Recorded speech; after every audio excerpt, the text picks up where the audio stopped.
everyone, welcome back to the channel, and today I'm going to be talking about a game that I have recently replayed in pretty much its entirety, and that is LEGO Batman 3.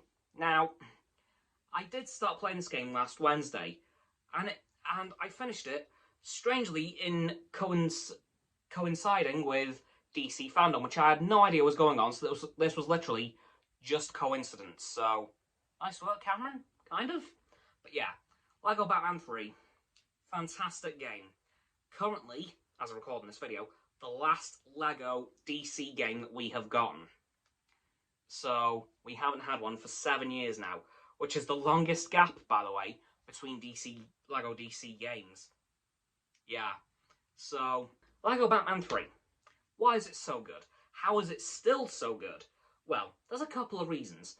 One, LEGO games are just something different. Let's face it, LEGO games are, excuse the pun, built different. But also, it was Batman's 75th anniversary game, so they went as deep divey as they could. They literally pulled out any little obscure piece of knowledge that they could find, and they didn't even just push it to just Batman. They had as much as they could from the DC universe put into that game. Like, kind of not obscure, but something I thought that they didn't need to do, but they did anyway. They had all 8 original Lantern cores, so green, blue, sapphire, indigo, red, yellow, orange, 7. So yeah, they had all the original Lantern cores, of course. Black, white, and ultraviolet didn't exist back then, so they couldn't be included. But they also had some alternate versions of Batman because, well, it is a Batman anniversary game, so they kind of had to. They had the Dark Knight trilogy Batman because they did include a DLC which had a Dark Knight trilogy level to it. And of course you had Batman from that.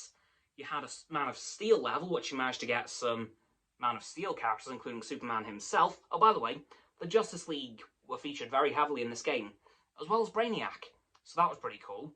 But there's so much DLC, I can't even remember it all. Like, there's about 6 different DLC levels. And I'm just going to try and list off the ones I remember.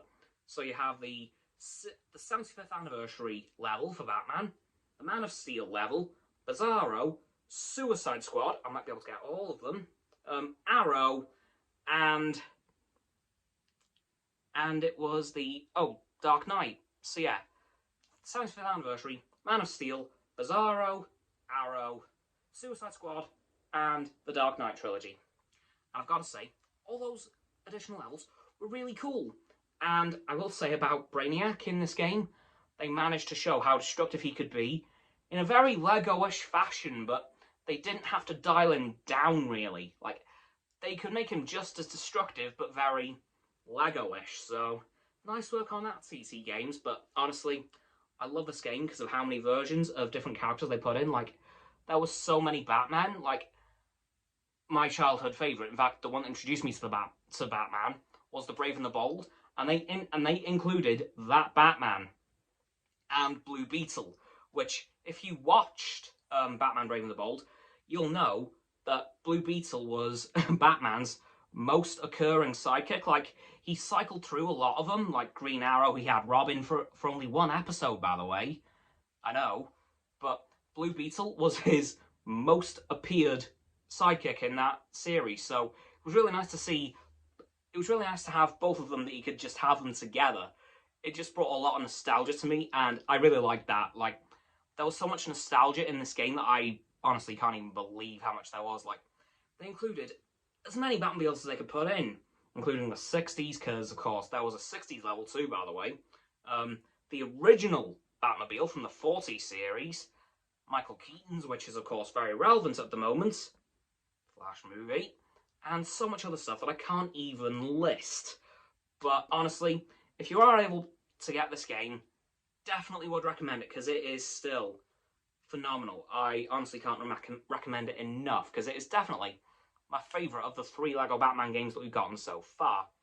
Anyway, that's going to do it for this video, and my thoughts on LEGO Batman 3 Beyond Gotham. So, as always, people, don't forget to like this video, subscribe to mine, Roxanne's, and Frost's channels. The links are in the description. My sub button is down there. Yep, that big red one, unless you've already subbed. Then it's grey. Thanks for that, by the way. And once you've done that, don't forget to click all 3 of our bell icons to get all 3 sets of our notifications. Comment as well, because why not?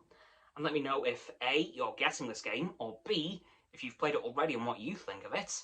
Once you've done that too, don't forget to follow me on all my socials. Those links are going to be in my link tree. And don't forget as well to follow Roxanne on her blog, and Frost on his Instagram. The links are also in the description below the link tree. And lastly, of course, don't forget to share this video with all of your friends so they can join the infinite loop of liking, subscribing, commenting, following, and sharing, and around and around and around that loop. And I'll see you guys tomorrow with another video. Goodbye!